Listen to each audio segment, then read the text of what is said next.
Hello and welcome to program report card. मैं हूं अलीना फारूक शेख और आज की बड़ी खबर पर सबसे पहले बात करेंगे वो शुगर इंक्वायरी कमीशन की फॉरेंसिक रिपोर्ट जिसका सबको इंतजार था, बिल आखिर काबीना में पेश कर दी गई है। वजीर आजम इमरान खान को इससे मुतालिक ब्रीफ भी किया गया। शुगर इंक्वायरी कमीशन के सरबराह और DGFIA वाजिद ज़िया ने कमीशन रिपोर्ट वजीर आजम को पेश की। 200 से ज़ायद सफ़हात पर मुश्तमिल ये रिपोर्ट है। कहा जा रहा है तकरीबन 346 शफ़ात थे जो कि इस रिपोर्ट में शामिल हैं। इसमें शुगर मिल्स मालिकान के बयानात रिकॉर्ड का हिस्सा बनाए गए हैं। FIA ज़राए का कहना है कि शुगर मिल्स माफिया का ताल्लुक तमाम बड़ी सियासी जमातों के साथ है।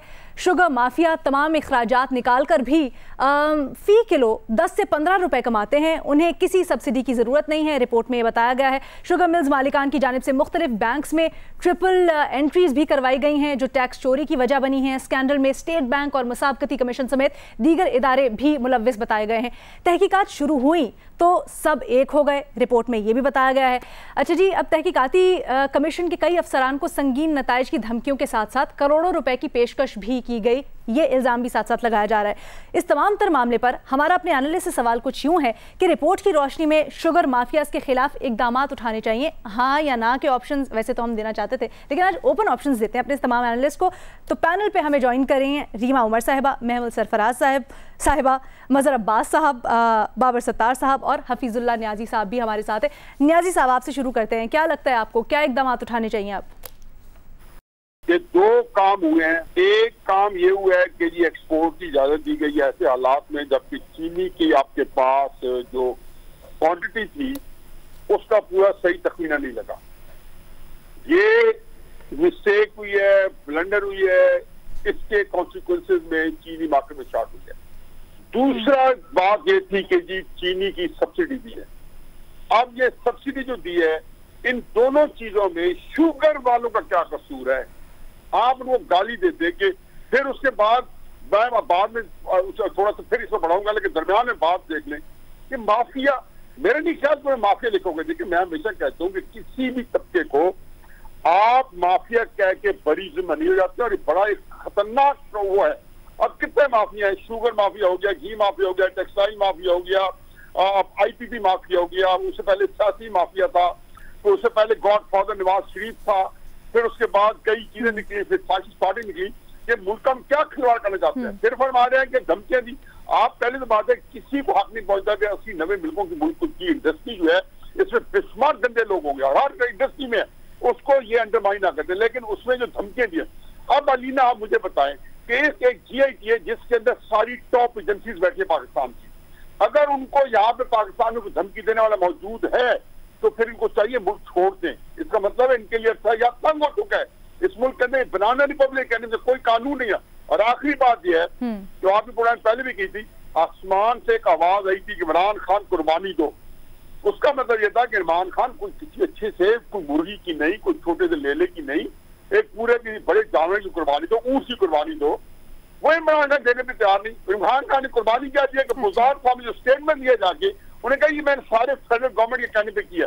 इसका मतलब है कि इमरान खान ने उसे कहा होगा कि तुम मेरे पे डाल दो, मैं इन लोगों को निबल दूंगा, क्योंकि असल में जो कल ही मैंने कहा है एक चेस गेम के ऊपर टग ऑफ वॉर है, अंडरमाइन किया जा रहा है बुज़ार की गवर्नमेंट को निकालने का। सही है या गलत, मुझे कोई हुक्म नहीं है, लेकिन वाकई कसूरवार वो यही बन जाए और फिर कसूर तसदुमर का और वज़ीर आज़म पाकिस्तान का। इन तीनों को अगर अपना माम न मानना होगा, बाकी GIT पब्लिश करे ना करे, उसकी तफसील लेफ्ट है राइट है, उससे की जो कोई गर्ज नहीं है कि जहांगीर ट्रेन है या और बाकी शुगर उन्हें क्या फायदा होता है। और देने वाले कौन थे? मैंने कि एक आपकी गाड़ी चोरी करके बेच दी तो बेचने वाले ने गाड़ी तो रिकवर कर ली। मज़हर अब्बास साहब के पास लेके चलते हैं पॉइंट। न्याजी साहब, मज़हर साहब, चाहे वो मिल्स मालिकान हो, चाहे वो लोग हों जो हुकूमत में थे और उन्होंने इस सारे प्रोसेस को फैसिलिटेट किया, कोई भी हो जिम्मेदार, सबके खिलाफ कार्रवाई होनी चाहिए। क्या होनी चाहिए?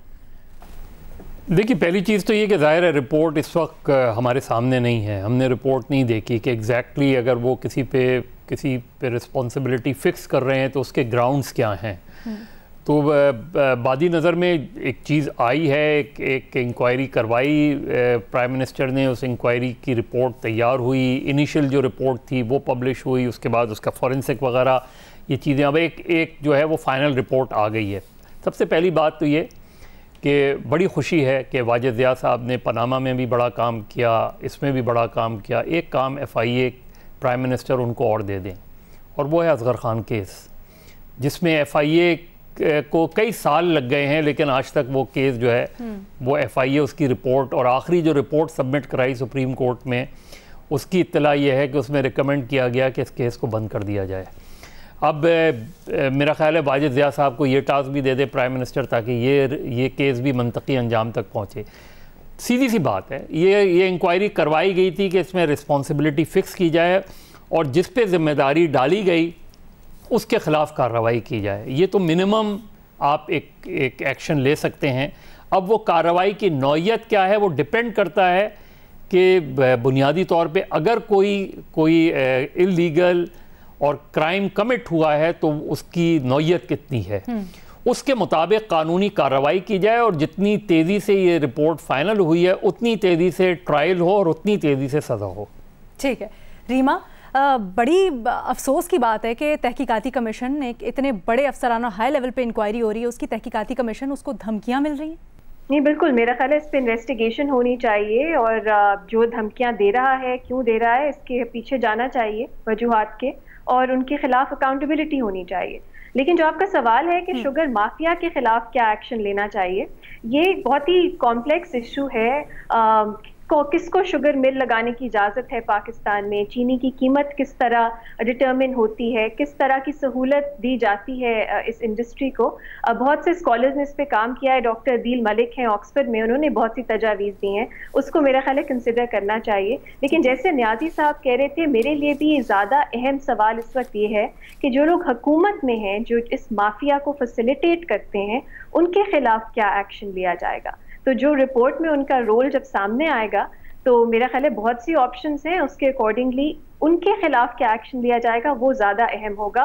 और जो हुकूमत की अकाउंटेबिलिटी के बहुत ज़्यादा प्रोमिसेस थे दिखाएगा वो कितने सीरियस थे उनके बारे में। ठीक है महमल, आपको क्या लगता है जिस लेवल के हमसे कार्रवाई या फैसले प्रॉमिस किए गए हैं, क्या उस लेवल की हम कुछ देख सकेंगे कि सजाएं मिलेंगी जिम्मेदारों को?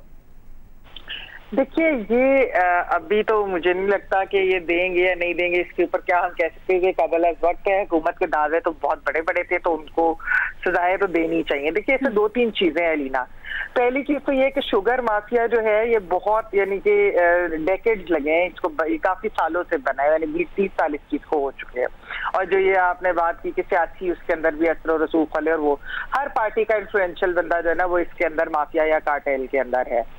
असल चीज क्या करनी है कि देखिए, जब तक आप शुगर को मार्केट फोर्सेस से या मार्केट ड्रिवन नहीं करेंगे तो, और एक जो तो फिर और ये इजाजत नहीं देंगे कि जो भी शुगर इंडस्ट्री लगाना चाहते हैं, क्योंकि लाइसेंस गवर्नमेंट देती है, तो और फिर दूसरी चीज ये सपोर्ट प्राइस भी शुगर केन की है, यानी कि गन्ने की बंद कर दे, तो फिर तब जाकर थोड़ी सी जो है इसके अंदर बेहतरी आ सकती है। एक चीज ये भी है कि स्टेट जो है वो एक रेगुलेटर है, तो वो हर चीज पाकिस्तान शुगर मिल एसोसिएशन पे कैसे छोड़ देती है। वो बताते हैं जी इतनी ज्यादा सरप्लस है, इतनी नहीं है, वो बताते हैं प्राइस कितनी होगी, वो बताते हैं हमने जखीरांदोजी की है नहीं की है। स्टेट का अपना फुटप्रिंट किधर है ताकि कोई मैनिपुलेट ना कर सके। लेकिन फिर मैं आखिरी चीज के ऊपर आना चाहूंगी कि बुनियादी तौर पर अगर हुकूमत ये कह रही है कि ये शुगर माफिया का ये कसूर है कि पॉलिसी जो हमने बनाई, जो हमने बेनिफिट दिया, वो शुगर माफिया का कसूर है, तो ये भी गलत है। ठीक है, अब जरूर उस चीज को अपने हाथ में ले, लेकिन अब ये पता, पहले इस रिपोर्ट में असल चीज ये पता करे किसको फायदा हुआ, कौन शुगर माफिया के साथ फोनों पे था, किसके चाचे के अकाउंट में पैसे आए हैं, हुकूमत में से, ब्यूरोक्रेट में से, किसी और में से, फिर आप उसका तयन कर सकते हैं। खाली शुगर माफिया के पीछे इस तरह बगैर किसी चीज के आप नहीं जा सकते। बाबर सत्तार साहब, जब इंक्वायरी हो गई, फॉरेंसिक हो गई, तो बड़ा अच्छा मौका है हुकूमत के लिए कि एक सेट मैकेनिज्म बनाए कि किस तरह से रेगुलेट किया जाएगा, ना सिर्फ इस हुकूमत में बल्कि आने वाले अदवार के लिए भी। देखिए, होना तो यही चाहिए था।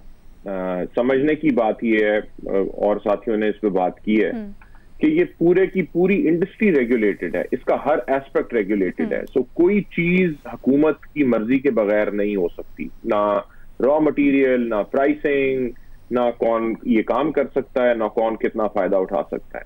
ये सारी की सारी एक्सरसाइज या तो कवर अप के लिए की जा रही है या फिर ये एक विच हंट है। पाकिस्तान में एक बड़ा अच्छा तरीका है कि एक दफा आप कहते हैं जी इसने इतने पैसे बना लिए, उसने इतने पैसे बना लिए, लोग भी इसके पीछे लग जाते हैं, मीडिया भी इसके पीछे लग जाता है।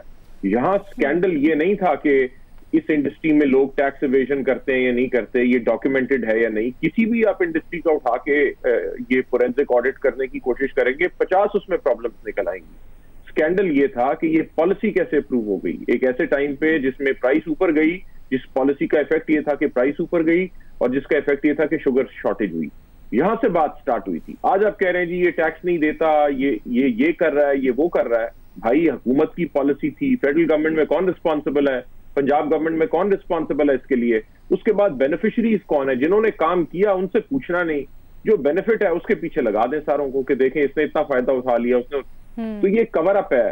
अब अपनी जिम्मेदारी से हटने वाली बात है। करते रहे आप रेगुलेट, इंडस्ट्री को बेहतर करते रहे। करने की बात तो ये थी ना, कोई ब्लूप्रिंट सामने आता कि जी अब हम इस इंडस्ट्री को कैसे रेगुलेट करेंगे, इस पे तो कोई गुफ्तगू नहीं है। कभी जहांगीर तरीन की बात हो रही है, कभी शहबाज शरीफ की बात हो रही है, कभी मुनीर सलाई की बात हो रही है। भाई यही ड्रामा है ना, यही चल रहा है, यही चलता रहेगा आगे, क्योंकि कोई संजीदा नहीं है रिफॉर्म के ऊपर। ठीक है, ठीक है। और जब हम इस्लाहात की बात कर रहे हैं तो अगला सवाल हमारा इस्लाहात से ही मुतल्लिक है। इलेक्शन जो अगले आने वाले हैं उनके लिए इंतखाबी निज़ाम में क्या इस्लाहात की जाए, एक मुसव्विदा बिल का तैयार किया गया है, उस पर बात करेंगे एक छोटी सी ब्रेक के बाद।